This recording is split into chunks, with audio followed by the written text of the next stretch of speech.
Or don't, 'cause it's not live. That's a lie.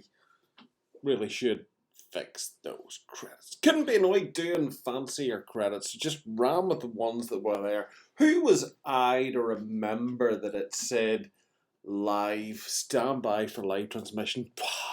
Who's got time for that? Talking to you people live more than once a week? That's ridiculous. No, can't be doing that. Life's too short. And frankly, we don't have enough script. I mean, we don't actually have script writers. We can't afford anything, basically. So, make do amend. It's that old wartime spirit. Or something. I don't know. Anyway, we got some shiny stuff to show you. You will tell by the box that is on the screen, the box that's over there, that it's Crooked Dice stuff. Finally, the missing parcel has came after all these weeks and months and years. It feels like weeks and months and years. It's been like a week and a bit. Shut up. So yeah, nice shiny things, and we thought, what better thing to do with the nice shiny things than show my mum and the two other people that tune in to watch them what they are. So that's what we'll do. Is it an unboxing? Yes, I suppose it is an unboxing. Fine, it's an unboxing of stuff. It's a mixture of stuff though. Okay, so it's like loads of stuff, and yeah, just roll with it. All right, it'll all be fine. Somebody told me it'd be fine. Do you have a list of what the stuff is? Did I fold the list up and put it in my butt pocket? I might have done. Probably help, because you know the way Carl insists on giving all these things names, and then expects the rest of us to care, because we're not allowed to call them by the names that we want to. You can call them by the names that you want to. We have to call them other things like Beastmen Heroes. So let's have a look at some Beastmen here. I really want a different voice to it. I want to have a button, so when I have to say something that I really want to say something else, I can say, like, and now let's have a look at Beastmen Heroes. And then we'll look at the Beastmen Heroes, and you'll all go, but aren't they Beastmen Heroes? Yes, they are. And they're not, in fact, what you think they are, because obviously they are Beastmen Heroes. Let's look at Beastmen Heroes. Beastmen Heroes. So, the empty blister box is to convey the fact that we're looking at blisters. But we've opened them all. Alright, and I've got them baggied up. And I think I've baggied them up the right way. But anyway, the first one's definitely baggied up the right way, because the first one is, of course, Beastmen Heroes. I do sort of think, though, that I should probably steal a little backing card out there and kind of leave it like that for you, because then it kind of reminds you. It's all about the branding, isn't it? Oh, Trevor, what are you watching on the internet? I'm looking at Beastmen Heroes from Crooked Dice, Tabitha. Because, that's what people do. So, I'm just going to carefully lay down the Beastmen Heroes for you all to get a little look at. I have zoomed in as close as I can with this current setup to facilitate doing this. I can't get you any closer than this. I can get more on the screen, but I can't get you any closer than what I've got you. So just, cope with it. Light. Okay, light's a bit of a problem here for you. I can see that. That's really not helping, is it? Yeah, that's weird, because it's kind of doing that weird thing where it's just weird and you're not seeing an awful lot of stuff. There's so many lights now. Since everyone has been really kind to us and got us things like fancy computers and fancy lights, now we've got too much. And it's like we've got the machine that goes beep and the thing that goes whoop whoop over there. And then we still get stuff like this here where it's, well, I can't actually see the miniatures. And obviously with COVID, there's not kind of anybody helping me. So it's all great. I'm just going to reach across here very unprofessionally. Okay, that doesn't help. That's horrendous. What a difference that's one light.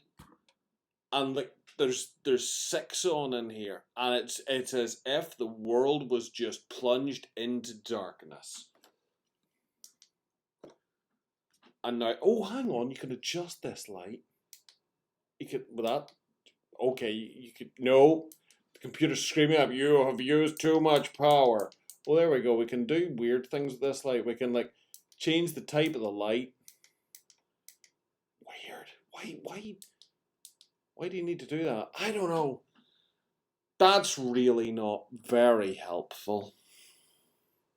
Is it? Is that helpful? I don't know. I'm not convinced it is helpful. I'm not convinced I like this at all. Okay, let's pause there a moment and see if we can do something more constructive. Okay, so, the payoff is, now I look like an evil genius sending threats across the internet. You'll pay me $1 million. But on a plus side, we can see the tiny fighting people slightly better now, because the light is not bouncing off them, yet the exact same number of lights are still on. Technology. Always your friend, not mine. Never mention being my friend, and it certainly isn't. Anyway, I digress. These are the Beastmen heroes, as I believe we may have mentioned. Any resemblance they bear to previous characters, living or dead, is purely design and not to be misconstrued in any way whatsoever. But they're kind of class, aren't they? They're all kinds of class. Do you know what? We might splash out, and quite possibly somewhere about there-ish now. There might even be a picture of these painted from the Crooked Dice website. Yeah, I think a lot of people are going to like these. They're lovely.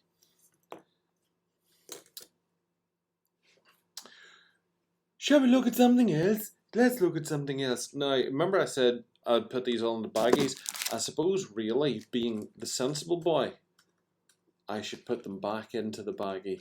Before we move on to the next thing, shouldn't we, boys and girls? Yes.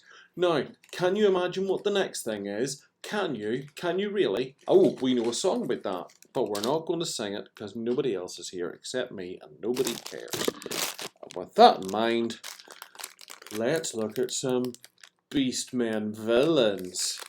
Well, there were heroes. It was a fair chance there was going to be villains because, you know, that's how the game works. Heroic casts, villainous casts, and villains. So, let's have some villains. Villain 1. Villain 2. Ooh, don't fall over. Villain 3. And Villain 4. Now, to be fair, the whole Villain 1, 2, 3, and 4 was just as it was setting them onto the table. They've got individual names, because that's, you know, how things work. But again, I present on to you, they look a little bit familiar, but they are quite cute. And once again, also, there may be a picture about there. There it is. Suggesting these in a painted form. Obviously a random collection of colours picked by the painter for no particular reason whatsoever, thrown into the miniature without a cursory care, because they paid, you know, like minimum wage just to paint these things up. But rather splendid. That's Beastmen villains. They're rather nice. Now, to be fair, there is actually quite a bit of stuff to clatter through here, so at some point I'm going to have to stop being a bit of a twat. I'm not going to stop being a twat. But these here, been looking forward to. Well, there's one more we should show you. Oh, because, you know, it's in no way related to the previous miniatures. This is the Abomination. The Abomination is available as a single figure. It appears to be a sort of Egyptian-style mummy, reanimated, come to life. Bandages falling from its frail frame, an extended finger as if to suggest some sort of dark magics at play, and shrouded in a robe. And there we go. And it's quite excellent. I love that one. There's wee face. You could probably come up with a name for him yourself. You know, because it's a mum, right? These are smart. You'll figure it out. Don't give them all the answers, Andy. Okay, I won't. One of the ones that I have been particularly looking forward to, there's a couple of sets of these. I've only managed to get my hands on one at the minute because, you know, I like to eat and I've got mortgages to pay and stuff like that too. But these are some of the very kind of classic skeletal warriors. And I just thought this little set was the makings of a little cast themselves. I kind of liked it. The dude with the hood and the cloak, sort of thinking he could be some sort of undead hero or an undead magic-y user type thing, and the rest of them can just be his mates. Who says that an undead horde or gang actually needs like a necromancer to be in charge of them? Rights for the dead, that's what it's all about, and they've just taken charge and they're out there doing good work. Doing good work, okay? Because I've got an idea for my fantasy cast for 7TV, and this is part of it. These undead warriors are a bit perturbed because recruitment to their ranks has diminished. They're kind of, what's going on? The local village was always a good source of fresh recruits for us before, but the graveyards are empty these days. What is going on? What is the crack? So they assemble a little crack team, these boys, and send them off to the village to find out what's going on. And they are horrified, ladies and gentlemen, horrified, shocked to the core to discover that what in fact is going on is nothing short of a bunch of evil sea-dwelling cultists who are actually carrying their dead off into the shores, into the tide, instead of burying them like good God-fearing folk. So they are going to be tackling some fish folk cultists. They've got a little magic user, because that dude always strikes me as a little bit of a magic user, or this dude as well. So we've kind of got an acolyte, got a couple of thugs, got a wee acolyte, and we've got their kind of boss man magic user, big stick dude. And they've actually, the village has been overtaken by these deep one worshippers or whatever, and all the bodies being carried out to sea, and the undead are like, oh, no, I don't think so. We'll be knocking that on the head. So they pile in, and I sort of picture a group of 4 traditional heroes up on the hill going, should we get involved down there? And they're like, nah, this is just too weird. Let's go to the next village. But these chaps here, absolutely gorge, loving the pieces, think they are just chock full of character. And you know what? Tactical arm and all. Even though they are, strictly speaking, fantasy miniatures, the joy of sort of coastal fish mutants and things like that there is basically that they can kind of be from any time period. Because a big lump of wood with a nail through it and an axe, they're sort of timeless weapons. And some magic dude with a stick with a glowy orb on the end of it, again, you know, does it need to be medieval times? Does it need to be the 1920s? Could it be yesterday in actual fact? And the reality, the answer, I think we'll all agree, is yes. When it comes to mutated fish god worshipping cultists, they're timeless. And we'll just run with them as they are. So, you know, okay, they maybe lack zippers, but that's about the only thing that denies them being part of the modern age. Now, moving on nice segue to the modern age. A couple of modern models that we'd like to throw onto your eyes. And in this case, these are just a couple of the Colony 87 range that Crooked Dice is doing. I just thought these were kind of fun. For various games, I'm actually contemplating using these ones, particularly in the likes of Judge Dredd. Not that that really matters to anybody. I'm sure you don't care in the slightest. You just want to see the miniatures. Show me the money. But these, amongst others, I thought were right up there. And there's probably a few others that I will try and get in due course as well. But I thought we've got an alien kind of ambassador type chap there with a gift. We've got, I don't know, some sort of radio jockey could be walking around, or we could give that guy like a billboard sign instead. He could be selling hottie dogs or advertising for it. Somebody down along just carrying stuff. And yeah, this chat. Do you know what? If you're familiar with 2080, they look like they're out of the pages of it. Nobody's going to care. Some garish colours, and they're good to go. As perfect citizenry of the Big Meg.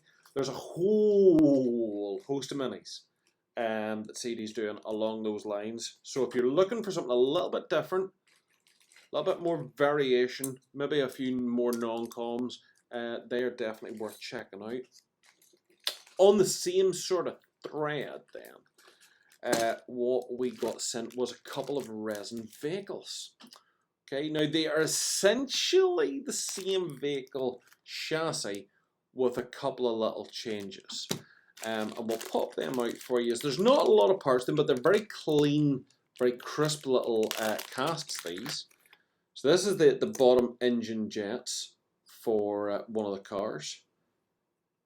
And those sort of plug in up into the engine block underneath to give you both a base that lifts it up off the ground, and that's pretty much what they do. That's it. I don't know where I was going with the and. It's going somewhere. I think it was just padding, because when you turn it open bags now, so there is one of the motors there. So it's a little sort of side opening door. It's kind of, I kind of felt it had a little bit of the sort of Blade Runner / Back to the Future vibe going on with it, which was kind of cute. The little sort of two-person server. There's where those engine things plug in, kind of like that, as far as I know. Or you could probably go the other way if you really want to. Or I'm sure you could probably angle them if you wanted a steeper rate of climb. You could do all sorts of things with it like that. Just find where you want it to be. But anyway, the idea is that that'll be in there, lifting her up off the ground. Quite a bit, actually. It's definitely up off the ground. And then you've got the front wheel sockets that go in either side there. And they've got little vents on them as well for the same sort of thing to go into the front wheels. Little engine jets. They're left. So it's little clouds of smoke or steam or whatever you want it to be. And then the front of the car has this little sort of bumper accessory that goes on. Gives it a bit more point, a bit more shape. But I think with the other vehicles they're doing, like the post-apocalyptic stuff and that, where there's different noses and stuff, I think they've very sensibly left this, that you can take that off. You've got a nice flat surface there if you want to add other things to it or mess that up in some other way, because, you know, post-apocalyptic floating car with a big plough in the front of it, also awesome. So that's a nice one. Pretty much the same car with a slight structural change then is this one. And I'm only going to bother showing you the main body this time because, as I say, the other parts are essentially the same. You could find different ways to add those wheels on if you wanted to have more of a pose with it, I suppose. Did I show you the underside? The underside is detailed as well, so even if you want to have it crashed or upside down. So the other one, as you can see, similar shape, different engine formation here, nothing on the sides, and slightly different windscreen. but otherwise it's the same vehicle, and the little nose piece is the same on this one as well. Just sort of plugs on like that there. So yeah, I think if we throw that there, I can just about get the two of them on for you there. So, you know, suddenly when you see them side by side, you go, actually they're not the same. There's similarities, but they're not the same. Shut up, Andy. Okay, that's me told. Now, just because it's here, I think we did look at it before, but since we're here, we might as well just throw it out for you to refresh your memory. We've got another copy of the Interceptor. Now, you've seen the painted Interceptor. So this is the standard Interceptor body. So this is the car very similar to Fury Road, Mad Max, that kind of thing. But it can also just be done up as a car. Okay. Empty bits there because you do get a bag of gubbins. And this is a fairly decent bag of gubbins that comes with this. And probably out of all the vehicle kits we've seen, this is the one we kind of like the most in terms of how much stuff you get. So you've got a tombstone for the back. You've got the bonnet that can go on there. You've got 1, 2, 3 different sort of front accessories that you can use there if you so choose. You've got your wheels. We've got lights for sticking up on the top of it if you want. We've got a huge big engine that can pop in there if you decide you want to leave. Oh, it would help if I'm showing you what I'm doing. Huge big engine that you can pop in there if you decide you want to leave that off. Or if you want to do a bit of surgery in the bonnet, cut holes and have that poking up through it, there's ways and means to do that. If you decide not to, there's the big air horn that can go onto the top of the bonnet if you so decide instead. And again, if I actually put that somewhere you could see it, that would make sense, like so. And we've got the rear window pane too. We've got our exhausts that pop in underneath, like so. 2 of those. And we've got a couple of machine guns. We've got a couple other weapon mounts, and we've got turret mount things as well, if you want them. Not that there's a turret with this one at the minute, but you can do all sorts of mad stuff like that.